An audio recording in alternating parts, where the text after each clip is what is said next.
And one of the things that can't be attacked is your self-custody Bitcoin. And one of the things that can be attacked is the ETF. You can't be exposed to that.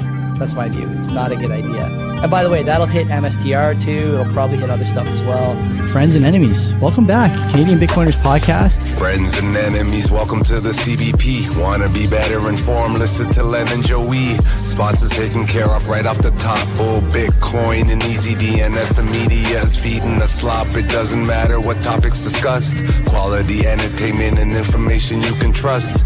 That's being planned or at least discussed. You know, we're not going to allow quality people to buy entertainment and information you can trust. Send the guy some value, boost them with some stats. Bitcoin is a scarcity asset. I mean, it's just a fact. Geopolitical, national, down to the local cloud. Friends and enemies, welcome back, CBP. Not Len, but another familiar face here. Boomer in the chat. Not in the chat. In the other window today, yeah, live and direct. We're going to be talking about Bitcoin Treasury companies. There's been obviously like what I would call, honestly, like an irrational surge in the popularity of these things over the last, I don't know, what now, year-ish, something like that. And, you know, when I think about whether or not this is something we need to be concerned about as Bitcoiners, and I think also potentially as equity holders of some of these companies, I'm not sure where I come down. So we're going to get into all that. First, though, the sponsors, EasyDNS. I mean, I always talk about EasyDNS. They're the best place for you to run a website, store your content, store your business info, all that stuff. Mark is the friendly neighborhood registrar. We use them, obviously, for CanadianBitcoiners.com, where we very rarely post because, let's face it, time is scarce, especially for Len and I these days. But you can go there and either register a domain or bring a domain that you registered somewhere else and get it onto EasyDNS's books because, I mean, why wouldn't you?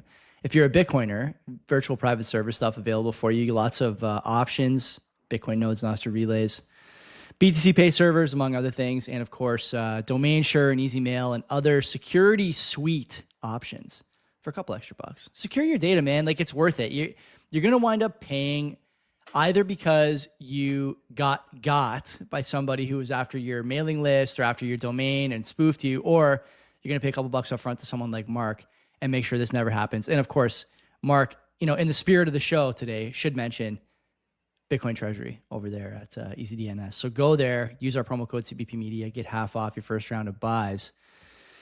I don't know, Boomer, you want to do the bull read? I mean, I did one of them. Bull Bitcoin's the other sponsor. What do you think about Bull Bitcoin? Yeah, check out their new app. I just got the Liquid wallet. It's sharp as shit. Ooh. It's really nice. The new website is up. There's a redesign, beautiful. I mean, what can you say about Bull Bitcoin? They're like the coolest guys, man. I'll tell you, we have to say more about them. That's where I'll start. I would just also add... Your sponsor, not mine. I know. I would also add that if you want to use Bitcoin in a way that is a little more friendly than just buying Bitcards, you can go there and use their bills service, which is sick. I mean, if you want to pay any of your fiat bills, you could probably do it with gift cards, let's face it. But if you want to pay some real bills that like actual adults also have, mortgages, university tuition, cell phones, stuff like this, property tax, I'm pretty sure is on there. Just go and use your Bitcoin and do it. They'll take care of it for you. Everything is going on in the background and in the front of house. Nothing changes, man. You can't beat these guys. They are running the best place in the world to buy and use your Bitcoin. And like Boomer mentioned, crazy. They have a nice new app there. It looks very sharp. They're in France. They're in Mexico. They're everywhere. They're everywhere. Where are they at now? They are kings of the planet, man. Okay. And I'll just also note that extreme in the best ways. So go use our promo code. I think it's CBP, but it's in the description of the show for sure. And you get 25% off your first. No, you get 20% off your fees for life, which is great. That's a lot better than the $21. So I would be using that if I was you guys. Okay, Boomer. Let's start off. We got to start off by saying the obvious. Like, this is not financial advice. Nothing we say here is financial advice. Yeah. Like, we spent the time preparing for the show talking about the Oklahoma City Thunder. So, you probably shouldn't be listening to us if you have your life savings. Anything can happen. Yeah. On this show now, it's a free for all. I don't know where I want to start because I look at I'll give you like my sort of overview. Me and you were in a couple of the same group chats, including the now infamous MSTR bait. where people are constantly talking about, but started just as MicroStrategy, but has since expanded to other Bitcoin equities, specifically the Bitcoin Treasury companies. There's people in there tweeting out ticker updates and quotes from Japan, from apps I've never seen. Stuff that in looks Japanese. Like in Japanese. That's right. Yeah. You need like a translation service or something on your phone to see what the fuck they're saying. It's every day. And because of the time difference between here and Japan, obviously, in a lot of cases, it's become a 24-hour obsession, not just for our little group chat, but on Twitter, there's tons of these things. There's MSTR True North, there's Bitcoin Intelligence, there's all sorts of different groups and, popular Twitter accounts and YouTube channels and all this stuff. Not to mention that when I'm looking over, what hashtags to put on the show, I almost always get recommended MSTR, MicroStrategy, and Michael Saylor. Yeah. So no matter what we're talking about, I could have a show on housing or a show on birth rates or a show on anything. And unless we're talking about Michael Saylor piping enough women to start a small empire, there's just no reason for his name to be in there. But it's suggested to me almost every time because of the content. All you got to do is look at Simply Bitcoin's thumbnails. This is it, right? Michael Saylor's on fire in the vault, like the guys at Bitcoin Bugle say. So, I don't know if this is good or bad. And as I kind of continue to flesh out my thoughts here, I'll just kind of, also point out that oftentimes the crowd is not as well informed and, overall correct as they may think. Now, there's two ways to look at that statement. One is that the crowd is, it seems like anyone talking about Bitcoin or related equities is piling into these companies hand over fist. The other way to look at it is the crowd may be the people who are not, right? That's actually the vast majority of investors out there, people who think MSTR is a flywheel scam or a Ponzi or you name it. And, there's a data point I want to show you. Someone from our community sent me this today, and I'll show it. It's a rather interesting bit of content from a small company in the UK. And this guy's small company in the UK. Yeah. You've seen this, I guess, eh? I was on that chat. I think that was a reply to one of my tweets, I think. Was it? Okay, yeah. So I'm gonna try and find it. Of course I'm ill prepared for this show because my daughter is just finishing dinner around the time that we start. Okay, here it is. I'm gonna pull it up. Playoff basketball season. All these things are more important than the podcast. Fantasy football starting up soon. Never in doubt. People should be drafting Genty early. Okay, so here's the, oh my God, I added the wrong window here. This is an interesting thing because this company really has no business buying Bitcoin. This guy doesn't seem to have any interest, broadly speaking, in Bitcoin. His company was not talking about Bitcoin before. And now we have this guy from the US of A, or from the UK, I should say. I'll just read it for people who are on audio. This is from Glenn Goodman on Twitter. Want to hear some BTC craziness? Last month, a bloke called Andrew Webley was running his tiny web design firm in Guildford, UK, with net assets of less than £50,000. He listed the firm on the stock market, raised about 5 million quid from investors, and spent it on Bitcoin. So this company, Smarter Web Company PLC, I think that's programmable logic controllers, right? So he's making like hardware. Or maybe it's not if it's a web design firm. We got to figure out what that PLC stands for. Is basically a mini MicroStrategy. And Mr. Webley is a mini Saylor. But here's the crazy part. The share price has rocketed in its first few days, and that 5 million quids worth of Bitcoin now has a market cap of $175 million. That's what the market says it's worth because people keep buying the shares. So, shrug emoji after that. I think this might be the most overvalued stock I've ever seen. Just to put it all in perspective, last month in the company's retail investor IPO document, it boasts that Andrew Webley, founder of the Smarter Web Company, has committed to invest a minimum of £30,000 through his ISA. And now his company is worth $175 million. So I'm going to retweet that. Thank you to whoever pointed that out to me. This to me... That doesn't end well. So what does end well? But why does the other stuff end well if that doesn't end well? Why does Semler Scientific end well if that guy doesn't end well? Yeah, there's a lot of them, right? Yeah. Before the show, I actually was preparing for this, and I wanted to see what kind of growth we've seen in publicly traded companies holding Bitcoin. Yeah. So take a guess out there, Joey, and for everybody listening in at home, On August 25th, 2025, how many Bitcoin do you think were held by publicly traded companies? It's a good question. In August of 25, August of 21. 21. I mean, I have it Oh, up on the screen here. You're I looking at don't, it right now. it's a lot, yeah. But it's not as much as it's definitely not as much now. What does it say? 200,000 200,000. It's really 200,000. That's You know where peanuts. we're at? Do you know where we're at now? Let me take a guess here, and I'll give you my thinking. I want to know if this is corporate treasuries that are publicly traded, or is it also so it doesn't account for private corporate holdings treasuries by publicly traded companies. Okay, so this is not including private equity. This is not including guys like Mark Jegovic at EasyDNS. Yeah. Okay, this is publicly traded companies, Bitcoin on their balance sheet. This not all of them are using a sailor type of strategy to sell bonds or anything. Just publicly traded companies that have Bitcoin on their balance sheet. I think this number's got to be 10 times this now. 2 million ish. No, it's not that. How much is it? Jeez, a little over 800,000. That's it? Yeah. Really? Yeah. 805,000.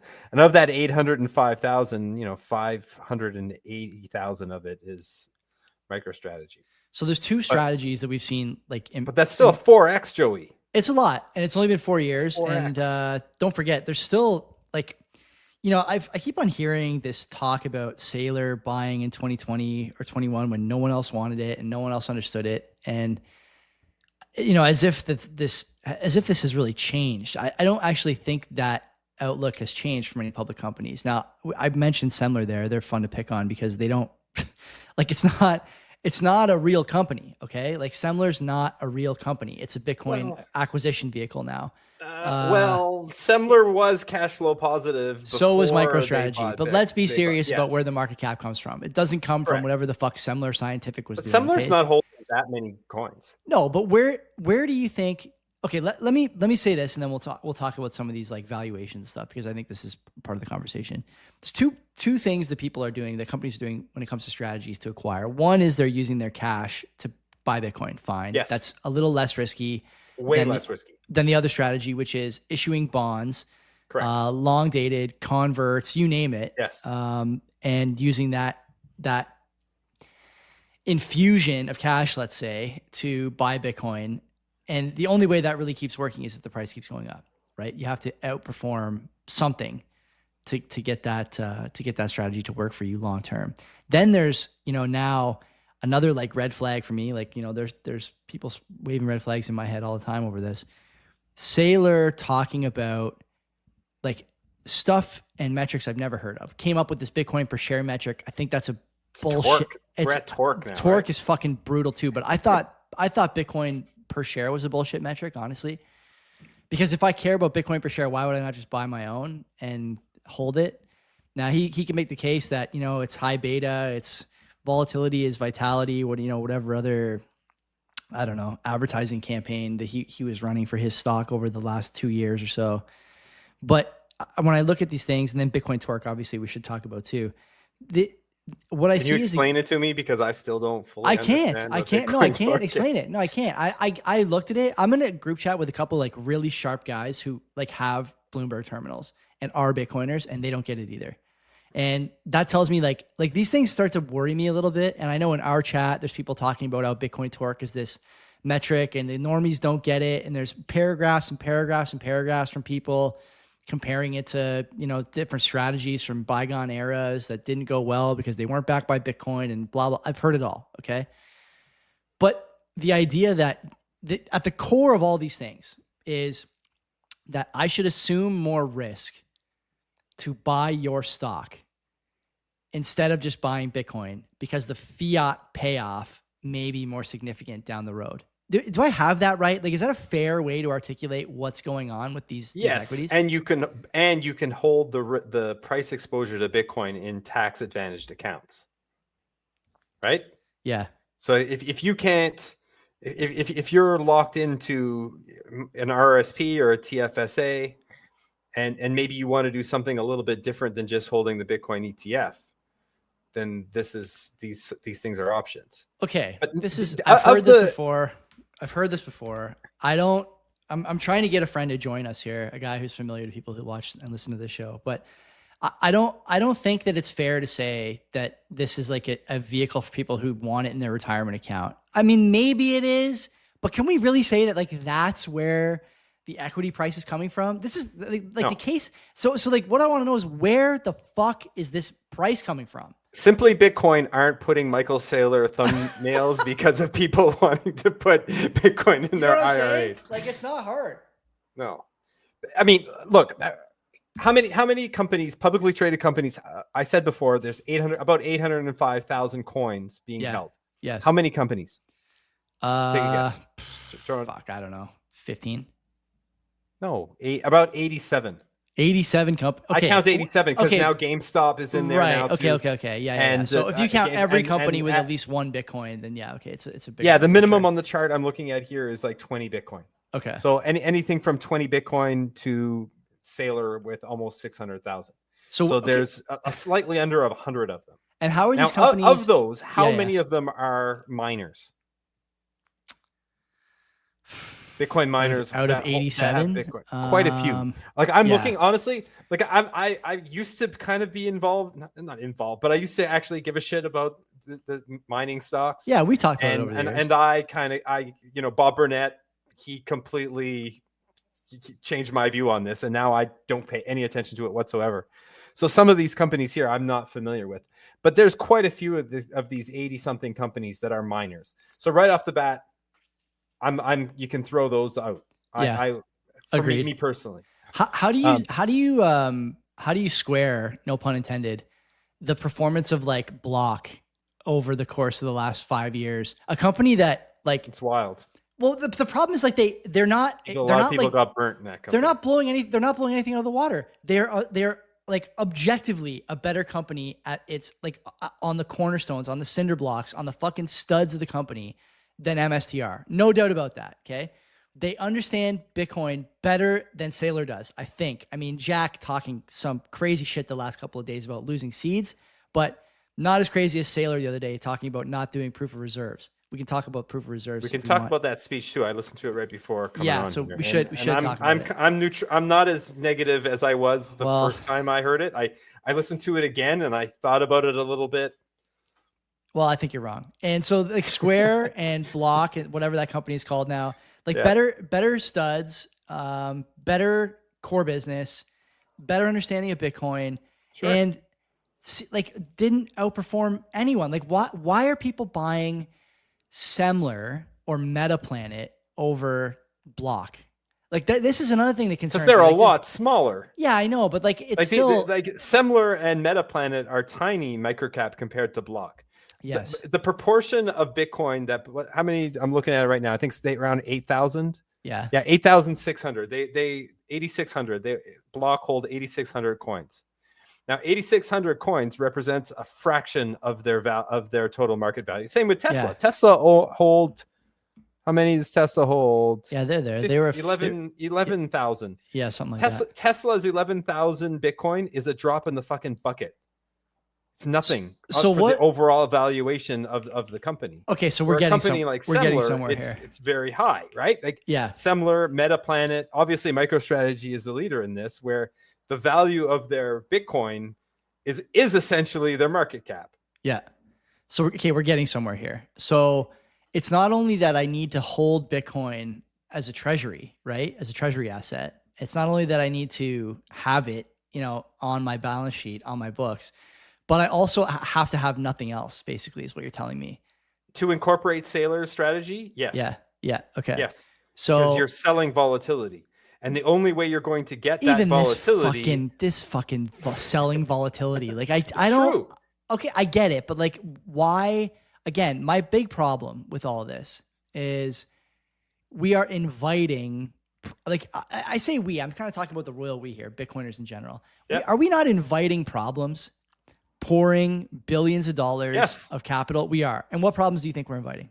Okay, first of all, do you ever watch The Wire? No. Never watched The Wire. You got to watch The Wire. I know. Fuck watching basketball tonight. You watch The Wire. Is it on Netflix? Maybe I'll watch it if it's on Netflix. No, it's on like Crave, I think. whatever. And I'll it's pirate an it. old HBO show. It's the greatest piece of fiction ever made. The Wire Okay. is the most amazing TV show. There's never been another movie, another TV show half as good as The Wire. Okay. In The Wire, Omar Little famously said to Brother Mouzone, "Worrying about you is like worrying if the sun gonna come up."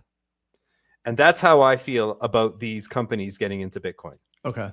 Now, a lot of the Bitcoiners are all up in, oh my God, the suits are here and look what they're doing, the financialization. It's like, did you guys actually think that Bitcoin could go from zero market cap to we are using hyper Bitcoinize everything, we're using Bitcoin transactions for everything, and the suits wouldn't get involved? It's just going to happen at farmers markets.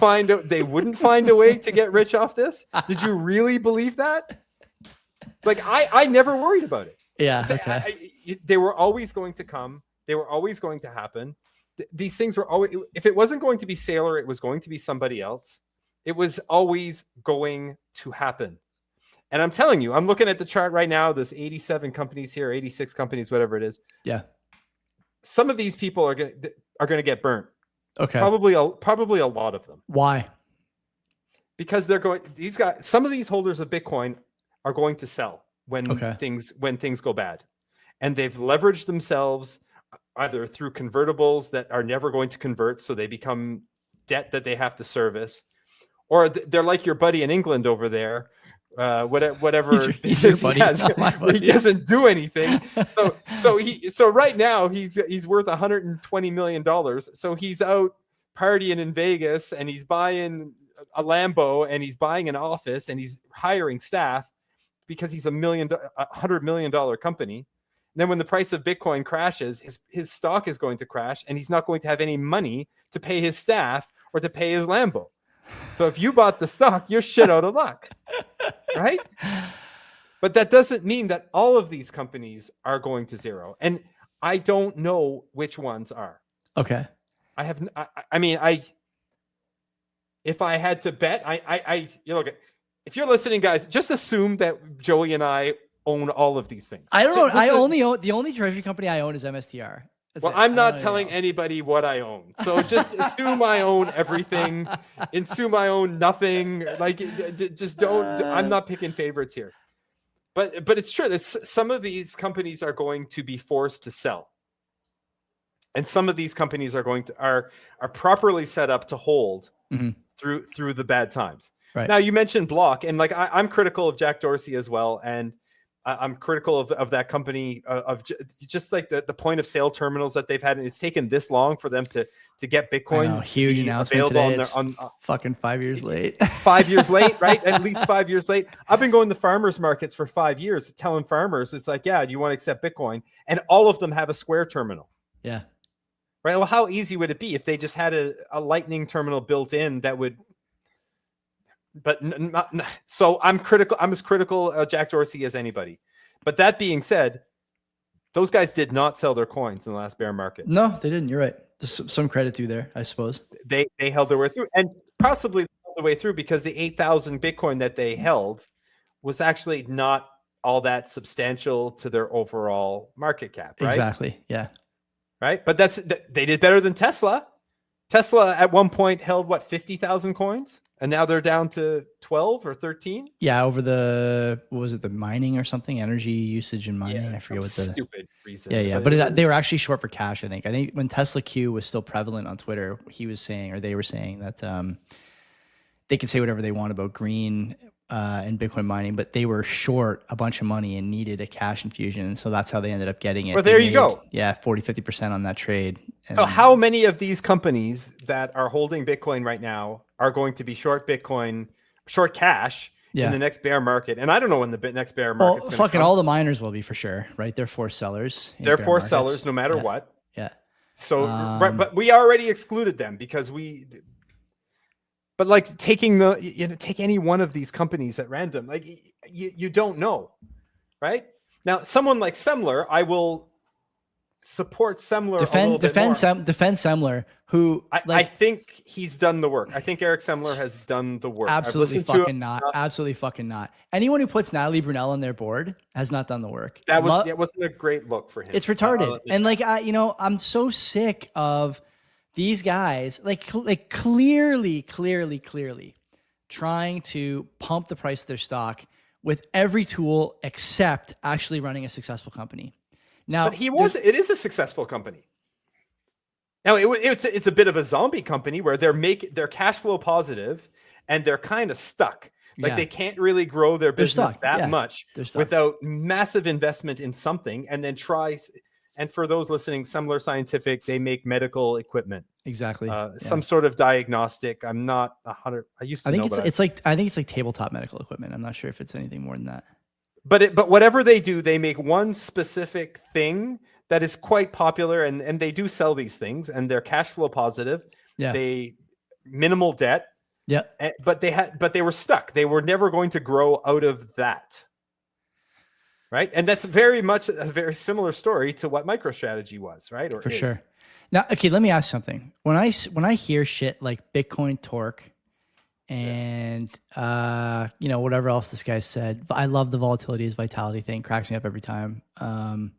There's some other good stuff that came out in the last earnings call that I thought was just like, this guy's lost his fucking mind. Then you talk about the proof of reserves thing the other day. And I thought, even if you think that proof of reserves is unimportant, or, as he said, the shareholders don't care about proof of reserves. They care about basically the price of the stock, right? It's doable to do proof of reserves. And the excuses he gave on the security side, I thought were not very good. It exposes our addresses. It enables trolls and all these different things. I just don't think that matters.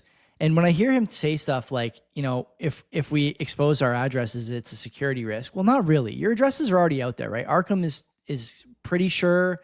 I think they have about 87, 88% of the coins total bought.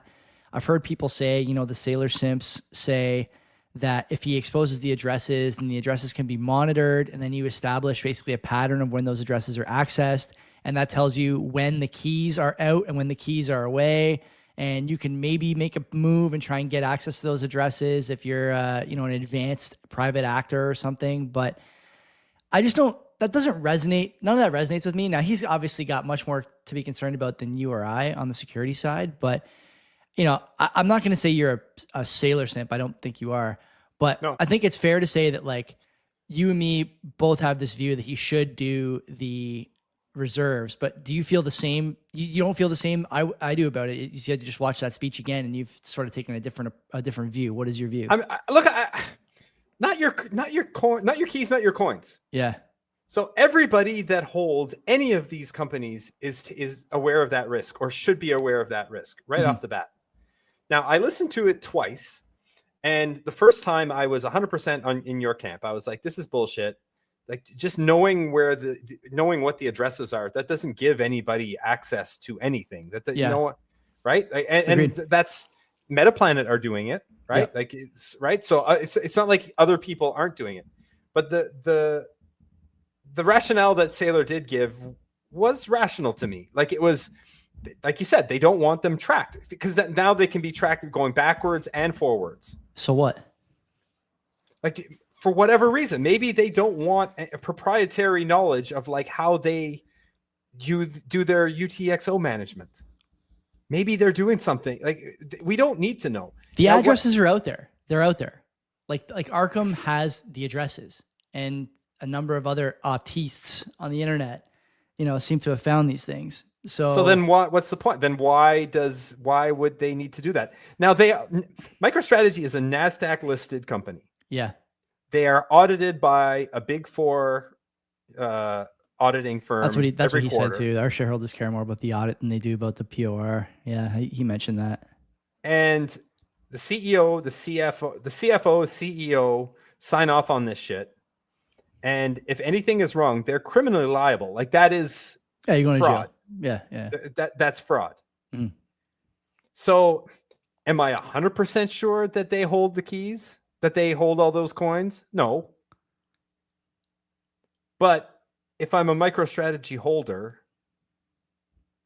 do you care that he was found guilty of fraud in early aughts?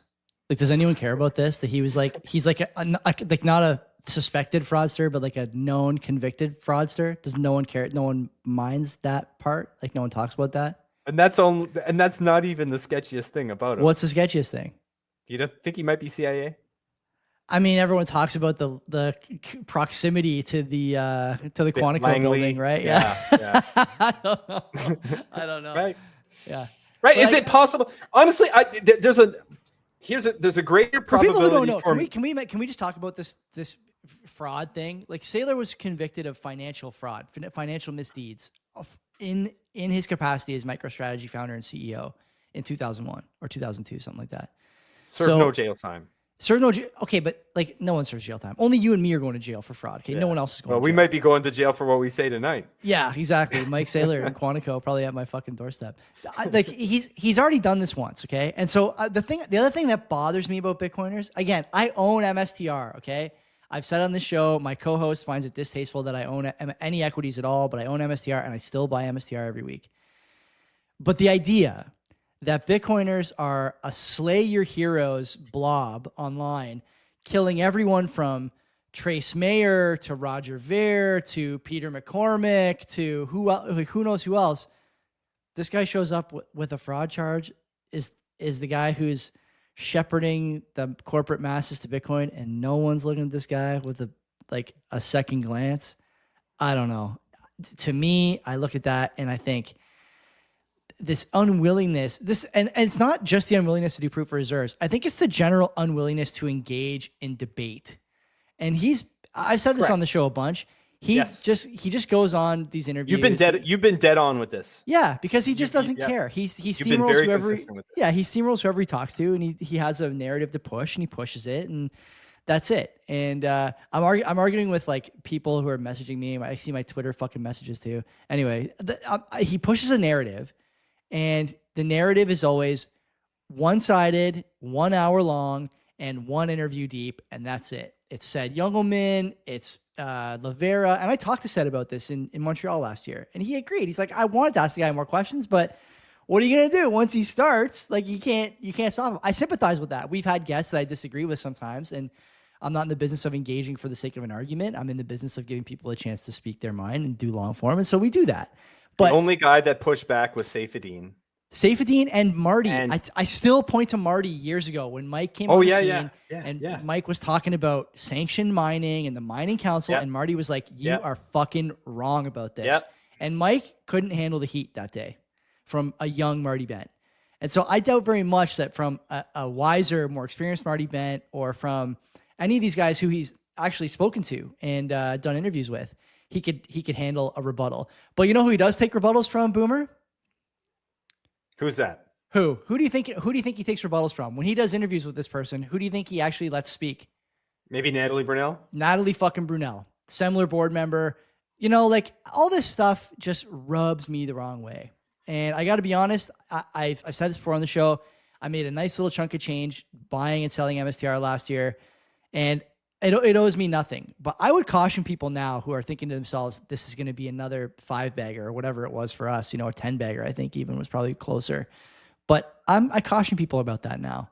Things have changed a bit. And the other thing I would say to people who are buying MSTR because it's a Bitcoin play, there's a lot of Bitcoin plays that don't talk about Bitcoin torque. He's got a lot of competition now. And that competition may do proof of reserves. That competition may encourage a proof of reserves requirement. Oftentimes we talk about how legislation around Bitcoin, especially in the United States, especially from the SEC, has changed in a favorable way over the last few years. And that's true. But it hasn't just changed. Will the competition ever get to 600,000? They may not. But I think pushing MicroStrategy to be transparent with their Bitcoin vis-a-vis legislation is probably a logical next step. And I'd be surprised if we don't see it, because the value of these companies is tied entirely to the stack. And the stack is, it's Schrodinger's Bitcoin, right? It's here when we report our financials, but we can't show you any other time, and we won't tell you where it is. I'm not 100% sure these aren't Uncle Sam's coins. Yeah, okay. And I've been consistent with that from the beginning. That I'm not 100% sure that MicroStrategy is the vessel for which the United States government is using to collect Bitcoin. I like this theory. Right? Yeah. And I may or may not be a shareholder in MicroStrategy, and I may or may not have been a shareholder of MicroStrategy for a long time. and I may or may not be biased because I see the returns that I've gotten on that stock. but I'm well aware that I don't own Bitcoin. I own MicroStrategy. Right. Like that is not the same thing. And I'm confident. Well, I don't know how confident. I'm equally as confident that I'm going to be paid out in cash for my MicroStrategy shares than I would be if I had a BlackRock ETF. Yeah. Okay. Now, I'll say flat out, I do not have a BlackRock ETF because we don't do ETFs. I ethically don't align with that company, right? Mm-hmm. So I think Fidelity is better. So like if you're going to hold a Bitcoin ETF, I would say do your research on the companies, and I prefer Fidelity. NFA. Right? Not financial advice. Right? Just do your own advice. Do your own work. But with MicroStrategy, I'm under no illusion that that is not Bitcoin that I own. Mm-hmm. Right? That is a derivative of Bitcoin at best. It's more or less a derivative of the volatility of Bitcoin than it is the derivative of Bitcoin. Mm-hmm. If you really think about it. At any time, I realized that I could open up my Wealthsimple account or my Questrade account or my TD Ameritrade account. If I don't own any of these things, but if I did, that those shares no longer exist, and they're now Donald Trump's coins, and I've been paid out in cash for them. How do you feel about the key man risk with MSTR? Like if Mike drops dead tomorrow after he has like another pizza party on his yacht and things get a little carried away. That was also a bad look. Let's say he invites Stephon Diggs and there's some unidentified, bump and run in a bag on the yacht, and he gets a little frisky and ends up overboard. He's the third season of White Lotus or whatever. Like what happens to the stock then? What is the plan? Do people not think about this? Mike Saylor's not a spring chicken, like anything can happen.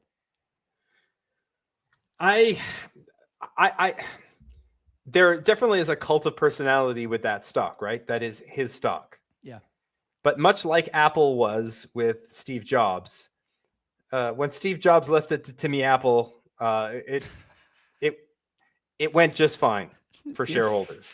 Yeah, so far, yeah, fair. So far, so I'm confident that I'm confident that the keys are well taken care of. Okay, but hear me out on this. When you watch the MSTR quarterly reports, right, the quarterly releases, it's basically just an hour and a half Saylor seminar on Bitcoin every time, right? He's talking about Bitcoin for the company, Bitcoin as a store of value. He's talking about how other companies should adopt it. He's really the guy holding the banner for Bitcoiners in a lot of ways. I fully admit this as a guy who's benefited not only on the MSTR side, but certainly on the Bitcoin side. We preach spot buys on this show. You preach spot buys when you're on the air with us and on the air other places. And I think everybody does that. We've all benefited from Saylor's willingness to put himself out there. And, by putting himself out there, he's really done us a lot of good, right? He's done a lot of good stuff for us. Do you think like Fong or whatever that guy's name is could make the same hour and a half presentation about Bitcoin? Do you think he can be the same evangelist that Mike is for Bitcoin with companies? He can't. And so my sort of concern is not just that it's negative for MicroStrategy. It's that if we lose this guy who seems to be convincing many millions of people at this point that Bitcoin is a thing that need to be invested in both personally and as a corporation, we will suffer for it. Do you have any thoughts on that? Then somebody else will rise up. Who's rising up? Who's rising up? Where is the guy rising up? You and Len. When the CBP goes public and then you buy out Len, maybe you'll be out there pitching CBP shares. I'm on Money Talks tomorrow. I got to come up with a Mike Saylor. I haven't decided. Talking to the Money Talks audience is fun because they are not like you and I, obviously, in a lot of ways. I mean, they're certainly not our demo, but they're also just not as invested in any of this stuff as we are. They're not terminally online. They're not looking at their phone while they're taking a shit like we are. And sometimes I think about how to talk to them. And I listen to Mike's show all the time, and there's a lot of smart people on there who have really strong opinions, negative opinions about Michael Saylor and MicroStrategy, both the company and the man. They point to stuff like the fraud. They point to stuff like the insane new financial metrics he's inventing to try and pump up the price of his stock.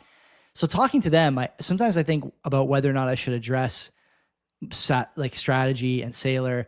And I don't know if I will tomorrow or not, but I have this feeling that the Lord is going to speak to me overnight and make a suggestion one way or the other.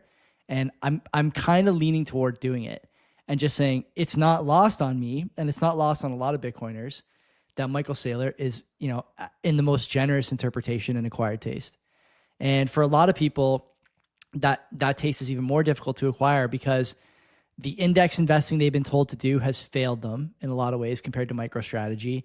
The real estate they were told to buy at 2020, 2021, because it was a great investment as rates were coming down, is getting rates nuked. are going to stay down forever. Is getting nuked by Bitcoin and by MSTR. And a lot of people now are starting to realize that this is the wave of the future. And a lot of traditional financial people just, for lack of a better term, they just fucking missed it. And so, they're sour. And I sometimes consider whether or not Saylor, in terms of bringing people into the fold for Bitcoin, is a positive or a negative. Once you're here, you either love him or hate him, but he's pumping your bags. But if you're not here, then it's a lot harder to convince people that this is a guy they should listen to. I just, I don't know where I'm going with that, but it seems to me to be the case. Like, anyone I talk to about Bitcoin always mentions Saylor and how fucking weird they think he is and how out to lunch they think he is. And I can kind of appreciate the sentiment, honestly. Yeah, he's different, that's for sure. But how many people actually do understand what they're doing over there at MicroStrategy? I don't know. Strategy. Very few. You think?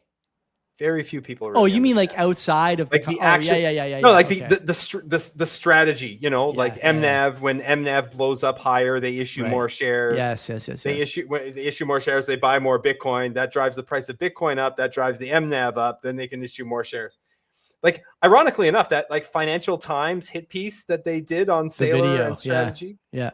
Ironically enough, that graphic that they created to show that little flywheel was one of the best explanations of what it works. Yeah, that works to explain how it works. Yeah. Right. It does a really good job of explaining it. How many people actually understand that? How many people actually think, and I even Bitcoin among Bitcoiners, and I've had to answer this question. Michael Saylor is just taking on debt to buy Bitcoin. How many people think that? Yeah, a bunch probably. That's not really true. No. There's a lot of nuance to that. Wow, the N-word. Oh my God, hardly ever uttered on this program. I you know what? I agree with you. I think that it's true that people view this as taking debt to buy Bitcoin, partially because liquidation price. How many times did you said, "Oh, what's MicroStrategy's everybody liquidation wants price?" Everybody wants to know. Everybody wants to know. Yeah. They don't get it that is converts, right? But you know what? In their defense, when you look at the tweets from Strategy on like issuance days, what do they say? Right? They issued bonds. And so like that's code for debt for a lot of people. They understand what a bond is in terms of the government bonds and things of this nature. And so they read it like that. I kind of blame Strategy for that, not necessarily the individual investor. And then don't forget, like I mentioned, because people have this slant against Saylor, they read it in the least favorable way possible, right? The least generous interpretation is the one that they take with them and the one they pass along. And they become a node for this, dare I say misinformation? I think I would probably call it that, because some people should know better, right? When I look at like friends of the show, like Kevin Muir or even Doomberg, he's spoken negatively about that strategy as well in his letter. And I think it's kind of picking and choosing how you view that strategy because you don't like Bitcoin necessarily. I think it's if you don't like Bitcoin right off the bat, you have a bias. Yeah. And it'll be difficult for you to get it. Yeah.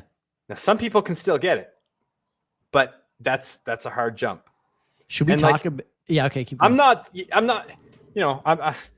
Aside from just listening to the podcast 40 hours a week, like I actually do know a little bit about finance and economics. Like I actually do, and it took me a long time to sit down and actually learn what these guys are doing over at Strategy. Mm-hmm.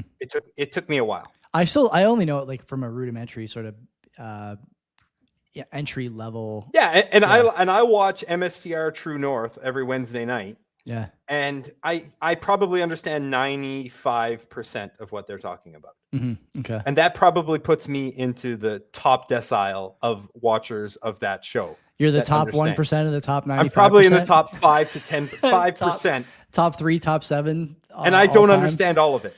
And I don't understand all of it. So how many people out there are pretty heavily invested in this stock and don't understand? Okay, help me. And how many people are out there talking shit about it that understand even less? What if they don't understand it that well? Is my question. MSTR True North is an interesting case study.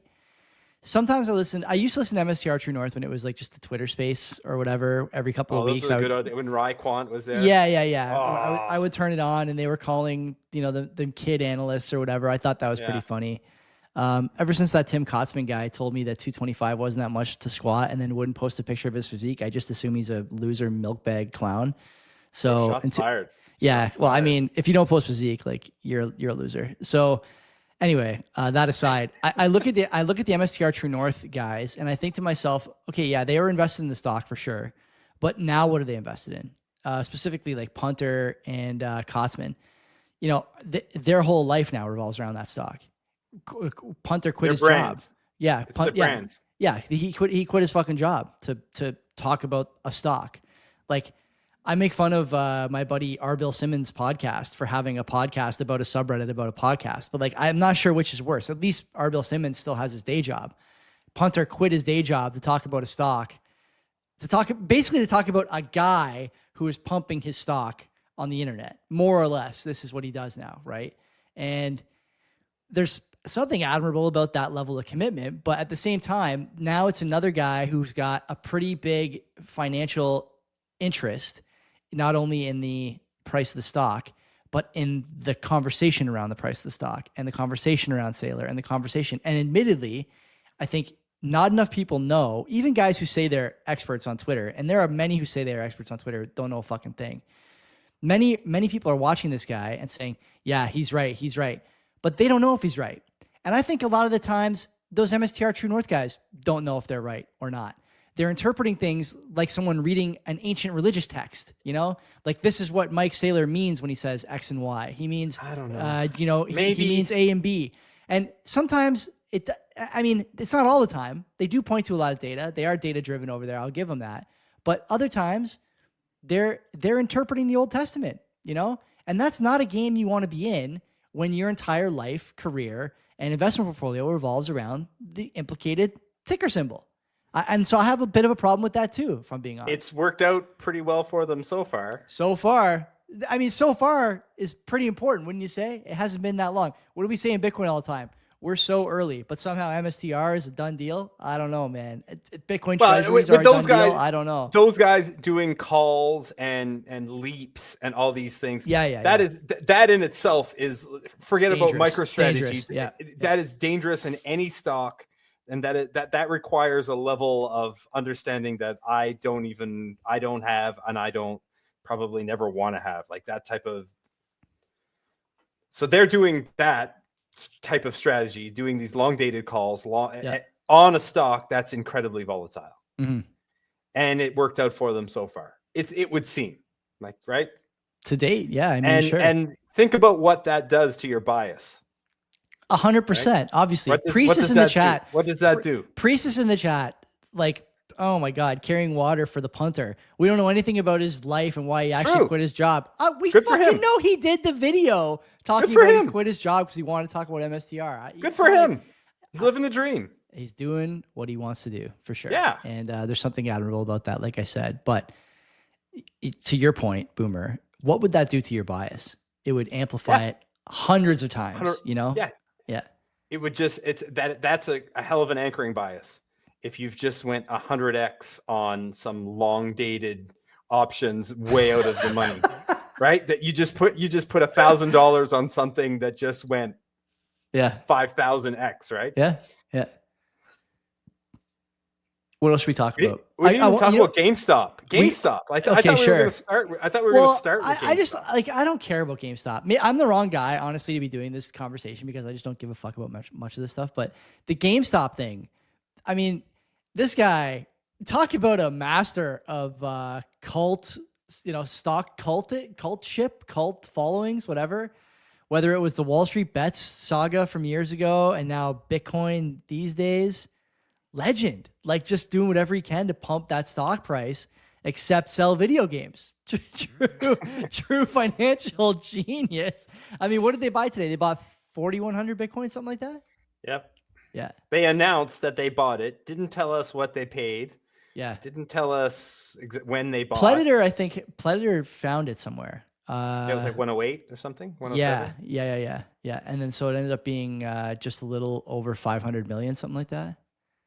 They have about $1.5 million raised and allocated towards buying Bitcoin. Are they doing bonds too? They're doing debt?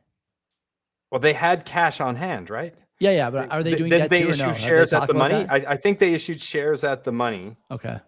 They're sitting on a ton of cash too. Like, sure. Like I think 4 billion, if I'm not mistaken.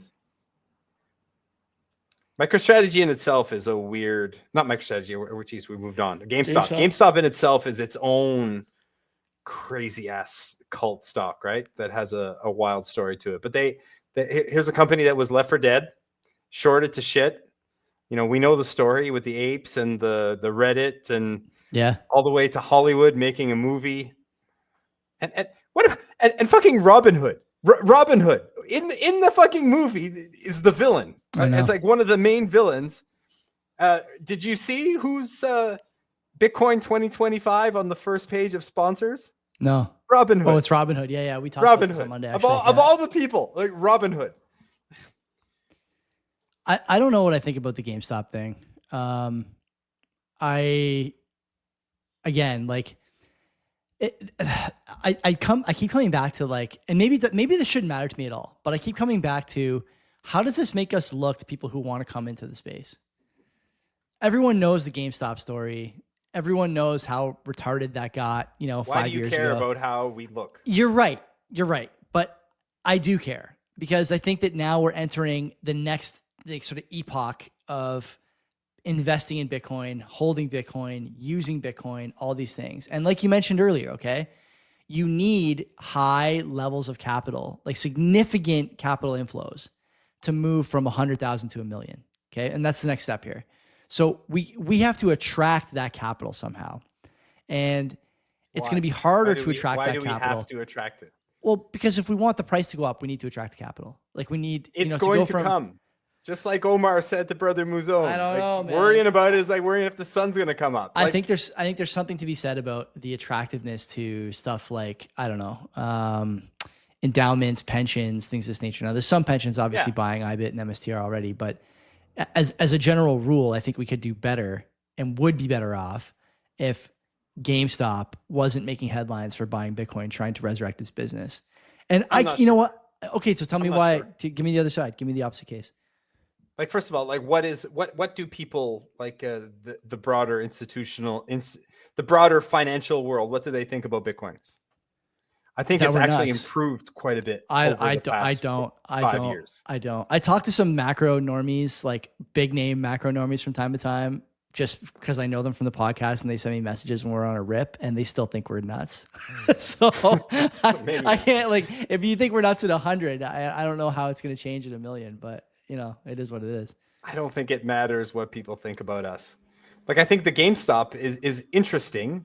Like, there's still a pretty heavily shorted stock that has cash on hand. Yeah. So that is the perfect company to buy Bitcoin, in my opinion. Now, they're a relatively large company by our market cap. Yeah. But do you want to be holding GameStop short now if they have 10 right up now 5,000, but let's say that gets to 20,000 coins on hand, and that represents a 10%, 15, 20% of their market cap, and you're sitting there shorting that company, knowing that on a Saturday afternoon, Bitcoin can spike $20,000, and then Monday morning you show up and your firm is completely done. Yeah. Now, 4 or 5 years ago, when the craziness was happening with GameStop, they had the off switch, right? And they fucking used it. Yeah, big time. Everyone who doesn't know that, like Robinhood turned off buys on GameStop. Yeah. Go watch Dumb Money. It wasn't a great movie. It wasn't like I went into that movie thinking it was going to be as good as The Big Short, and I left being pretty disappointed. But that being said, it wasn't awful. It just wasn't as good as The Big Short. Yeah, It wasn't okay. awful. It was mid, right? But they turned off the fucking button. Yeah. Right? They can't turn off the button if they hold 20,000 Bitcoin or whatever the number is, X amount of percentage of Bitcoin, and the Bitcoin spikes on the weekend. That is going to make short sellers shit their pants. Yeah, that's a good point. Actually, it's a decent defense against the short sellers, right? To have a Bitcoin position that will pump your stock if things go up. What if it's just that? What if it's just that's not a bad strategy, honestly, Boomer. Ryan Cohen goes on TV and says, "Look, yeah, like I've been talking to the Sailor guy. I've been reading Bitcoin magazine. I've been listening to the Canadian Bitcoin podcast. This Bitcoin thing. Like we got cash on hand, and I see the volatility, and I'm not going to buy too much of it, but I'm going to buy enough of it that it's cash on hand that we're not quite sure what to do with this money anyway, and we don't want the short sellers to short our fucking stock. So this is insurance against people coming in aggressively shorting our stock because we don't want someone to turn off the fucking buy button like they did last time." I do like that. Let's get out of here on two questions. One that I'm pulling from John in the chat. I won't say that the company needs to report its financials in terms of Bitcoin, but let's take it a different direction.